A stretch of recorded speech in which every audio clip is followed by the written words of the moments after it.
గుంటూరు జీజీహెచ్లో ఆకస్మిక తనిఖీలు చేశారు ఆసుపత్రి సూపరింటెండెంట్ ఎస్ఎస్వి రమణ. గత కొంతకాలంగా జీజీహెచ్ వైద్యులు సిబ్బందిపై కొంతకాలంగా విమర్శలు వెల్లువెత్తుతున్నాయి. ఈ నేపథ్యంలో ఓ వృద్ధుడి వేషంలో హాస్పిటల్కు వెళ్లి తనకు వైద్యం చేయాలని వైద్యులను కోరారు సూపరింటెండెంట్. ఆసుపత్రిలోని పలు విభాగాల వద్దకు వెళ్లి సిబ్బంది పనితీరును పరిశీలించారు. ఆసుపత్రిలో వైద్యులు సమాధానాలు, సిబ్బంది తీరుపై సంతృప్తి వ్యక్తం చేశారు సూపరింటెండెంట్.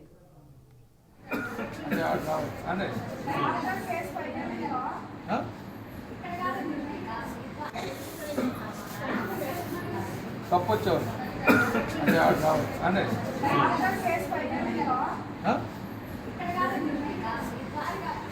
దారి కాదని తెలిసినండి రూప్ తప్పొచ్చాము. దారి కాదు, దారి ఎవరున్నారు తెలియకుండా వచ్చారు. సామాన్యుల పట్ల వైద్యులు సిబ్బంది ప్రవర్తన ఎలా ఉంటుందో తెలుసుకోవాలని ఇలా చేశానన్నారు జీజీహెచ్ సూపరింటెండెంట్ ఎస్ఎస్వి రమణ. సుమారు 2 గంటల పాటు ఆసుపత్రిలో తిరిగి వాస్తవ పరిస్థితులు తెలుసుకున్నానని చెప్పారు. కొంతమంది సిబ్బంది తనతో దురుసుగానే ప్రవర్తించారని అన్నారు. తనిఖీల అనంతరం వైద్యులు సిబ్బందిని పిలిచి తీరు మార్చుకోవాలని హెచ్చరించినట్లుగా చెప్పారు. మరిన్ని వివరాలు మా ప్రతినిధి మణికుమార్ అందిస్తారు. గుంటూరు జీజీహెచ్కి సంబంధించి ఒక వీడియో సోషల్ మీడియాలో వైరల్ అవుతోంది. ఒక వృద్ధుడు ఆసుపత్రికి రాత్రి 10 గంటల సమయంలో వెళ్ళి అక్కడ ఉన్నటువంటి వైద్యులతో మాట్లాడి తనకు వైద్యం చేయాలంటూ కూడా అభ్యర్థించిన పరిస్థితి కనిపించింది. ఇంతకీ ఆ వీడియోలో ఉన్నది ఎవరో కాదు, గుంటూరు జీజీహెచ్ సంబంధించిన సూపరింటెండెంట్ ఎస్ఎస్వి రమణ. ఆయన ఆ సమయంలో ఎందుకు జీజీహెచ్ పరిశీలనకు వెళ్ళారు, తనిఖీలకు వెళ్ళారు, ఒకసారి ఆయనతోనే మాట్లాడి తెలుసుకుందాం. మనతో పాటు రమణ ఉన్నారు, మాట్లాడదాం. సార్ నమస్తే. ఏంటి సార్, ఎందుకని మీకు ఆలోచన వచ్చింది? నిన్న రాత్రి నుంచి కూడా సోషల్ మీడియా మొత్తం కూడా వైరల్ అవుతుంది వీడియో. మీరు ఎందుకు ఆ సమయం వెళ్లాల్సి వచ్చింది? నమస్తే అండి, నేను doctor SSV Ramana, superintendent government general hospital Guntur. నేను ఛార్జ్ తీసుకుని 1 year అయిపోయింది. ఈ 1 yearలో చాలా రిఫార్మ్స్ తీసుకొచ్చాము. సాహో అనే కాన్సెప్ట్ కూడా తీసుకున్నాము.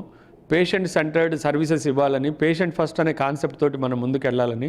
ఆసుపత్రికి వెళ్ళేటప్పుడు సడన్గా వెళ్ళటం, లేదంటే ముందు సమాచారం ఇచ్చి వెళ్ళటం చేస్తూ ఉంటారు. కానీ మీకు ఈ ఆలోచన ఎందుకు వచ్చింది? అంటే ఒక వృద్ధుడు వేషధానంలో వెళ్తే అక్కడ పరిస్థితులు తెలుసుకోవాలని వెళ్ళారా, లేకపోతే ఎందుకని? అవును, నన్ను ఎవ్వరూ తెలుసుకోకుండా ఉండాలి, మీడియా మిత్రులకు కానీ మా స్టాఫ్ కానీ ఎవరికి చెప్పాలి. నేను టోటల్గా విగ్గు పెట్టుకొని నేను ఎవరో తెలియకుండా కర్రపోట వేసుకుంటూ దగ్గుకుంటూ వెళ్ళి ఓపీ టికెట్ తీసుకున్నాను. అలా వెళ్తే ఏంటంటే మనకి అక్కడ జరుగుతున్న సర్వీసులన్నీ క్యాండిడ్గా, నిజాయితీగా మనకు తెలుస్తాయి. ఎవరో ఇన్ఫర్మేషన్ ఇచ్చింది మనకి వాళ్ళు తప్పు ఇవ్వచ్చు, మనకి ఇవ్వచ్చు, కానీ మనం వెళ్తే ఫస్ట్ హ్యాండ్ ఇన్ఫర్మేషన్ తెలుస్తున్న ఉద్దేశంతో వెళ్ళాను. నేను ఏ సమస్య చెప్పుకొని మీరు అక్కడికి వెళ్ళారు? చెప్పినప్పుడు వాళ్ళు ఎట్లా స్పందించారు? మీకు ఏమేమి పరీక్షలు చేశారు? అంటే మందులు ఇచ్చారా మీకు? అలాగే ఓపీ టికెట్ తీసుకున్నాం. అక్కడ ఫాస్ట్గా చేశారు వాళ్ళు. ఓపీ టికెట్ తీసుకొని లోపలికి వెళ్ళాము. అక్కడ హౌస్ సర్జన్స్, పీజీలు అందరూ కూర్చోన్నారు. నేను చెప్పినట్టే కూర్చున్నారు వాళ్ళు. దాన్ని గ్రీన్ జోన్ అంటాము. నేను వచ్చిన తర్వాత క్యాజువాలిటీని 3 జోన్లుగా విభజించాము. ఈ గ్రీన్ జోన్లో ఏంటంటే సింపుల్ కేసు అని నడిచి వచ్చే వాళ్ళందరినీ అక్కడికక్కడే బయటికి పంపించేయాలి. ఎందుకంటే వీళ్ళు లోపలికి వెళ్తే అక్కడంతా హడావుడి అయిపోతుంది. ఎందుకంటే లోపల నడిచి వెళ్ళే వాళ్ళతో గొడవలు పెట్టుకోవడం, లేదా వీడియోలు తీయడం, ఫోటోలు తీయడం చేస్తారు. టోటల్గా వీళ్ళు పక్కగా ఇక్కడే ఉండేసి ఇక్కడి నుంచి ఇక్కడే బయటికి వెళ్ళేట ఒక సిస్టమ్ పెట్టాం. ఆ సిస్టమ్ దగ్గర నేను అబ్జర్వ్ చేశాను. వాళ్ళు అక్కడ నన్ను చూడగానే మీరు తగ్గుతున్నారు, బాగా ఆయాసం ఉంది, మీరు లోపలికి వెళ్ళాలి, ఇక్కడ కాదు అని చెప్పి మళ్ళీ లోపలికి పంపించారు. అంటే మనం చెప్పిన సిస్టమ్ రన్ అవుతుంది అక్కడ. మామూలుగా ఆసుపత్రుల వద్దకు వెళ్ళినప్పుడు కొంచెం చేదరించుకుంటూ మాట్లాడి, లేదా విసుక్కోవటం, సామాన్య ప్రజల మీద ఎక్కువ చూస్తూ ఉంటాం. ఆ అనుభవం మీరు రాత్రి ఫేస్ చేసి? అదే ఇది జరిగింది. ఏంటంటే అబ్బాయి టెక్నీషియన్ మీరు ఎక్స్రే కూడా ఉంది కదా, ఎక్స్రే తీసి చూసుకోండి ముందు అని చెప్పి ముందు అక్కడి నుంచి పంపించడానికి ట్రై చేశాడు. సరే నేనేం చేశాను, వెళ్ళాను కామన్ మ్యాన్ లాగా ఎక్స్రే కోసం వెళ్తున్నా. ఈలోపు మళ్ళీ పిలిచాడు. అతనికి అయిపోయిందిలేండి ఇక్కడ, మీరు తీయించుకొని వెళ్ళండి అని చెప్పి మళ్ళీ పిలిచాడు. పిలిచి నాతో పక్కన వచ్చిన వాళ్ళతో కొంచెం ఘర్షణ పడ్డాడు. మేము చూస్తున్నాం కదా, ఎంత తొందరపడతారేంటి, వృద్ధాన్ని తొందరపడతారా, అది ఇది అని చెప్పి కొంచెము. సో అది తర్వాత నేను వేషధాడి తీసిన తర్వాత కొంచెం మాట్లాడాను అతనితో వెళ్ళి. ఇది ఎందుకు చెప్తానంటే ఉన్నది క్యాండిడేట్ ఉన్నది నిజాయితీకి చెప్తున్నాను నేను. అంటే మనకేంటంటే ఒక్కోళ్ళు ఒకలా ఉంటారు, ఒక మనిషి తత్వం ఒకలా ఉంటుంది. అతను కూడా తర్వాత చెప్పింది ఏంటంటే, సార్ పొద్దు నుంచి కేసులు కంటిన్యూ చేస్తున్నాము, నైట్ టైం ఇది, మిడ్నైట్ అయిపోతుంది, బాగా అలసిపోయి ఉన్నాను సార్, అందరితో మీరు మిమ్మల్ని విసుకోవాలని కాదు, నేను పొద్దున్న చాలా నిజాయితీ పనిచేసాను, చాలా విసుకోకుండా పనిచేశాను అలా చెప్పుకుంటూ వచ్చాడు. అంటే ఇంకా ఏమేమి సమస్యలు మీరు గమనించారంటే, క్షేత్రస్థాయిలో వెళ్ళినప్పుడు ప్రతి డిపార్ట్మెంట్ దగ్గరికి వెళ్ళారు మీరు, అక్కడ ప్రధానంగా ఏ సమస్యలు గుర్తించారు?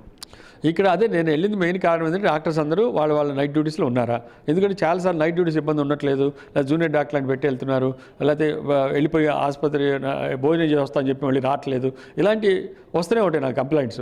సో వెళ్ళి చూశాను నేను, దాదాపు 70% నుంచి 80% దాకా అందరూ ఎవరి ప్లేస్లో వాళ్ళు ఉన్నారు.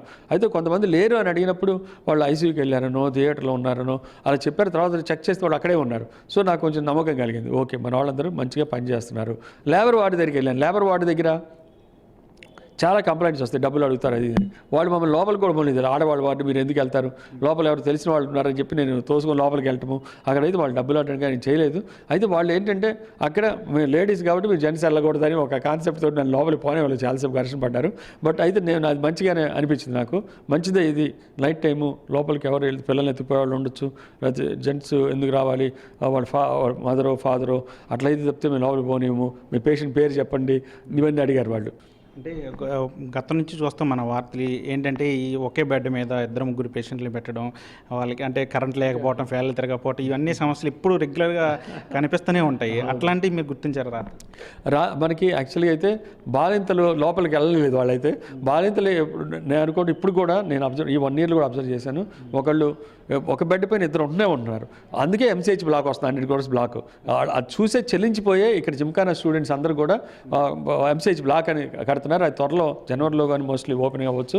అప్పుడు ఈ ప్రాబ్లం పోతుంది. ఫైనల్గా చెప్పండి, అంటే మీరు మొత్తం నిన్న పరిశీలించిన తర్వాత ప్రధానంగా ఏ సమస్యలు గుర్తించారు, వాటి మీద ఎట్లాంటి చర్యలు తీసుకున్నారు? నాకైతే అక్కడ మెయిన్ ఆ టైంలో కొంచెం ఎఫెక్షనేట్గా మాట్లాడలేరు, కానీ మిగతావన్నీ నాకు మ్యాక్సిమం ఎవరి ప్లేసులు వాళ్ళు ఉన్నారు, ఆర్గనైజ్డ్గా జరుగుతుంది, ఎఫెక్షనేట్గానే మాట్లాడుతున్నారు, సర్వీసెస్ బాగానే జరుగుతున్నాయి.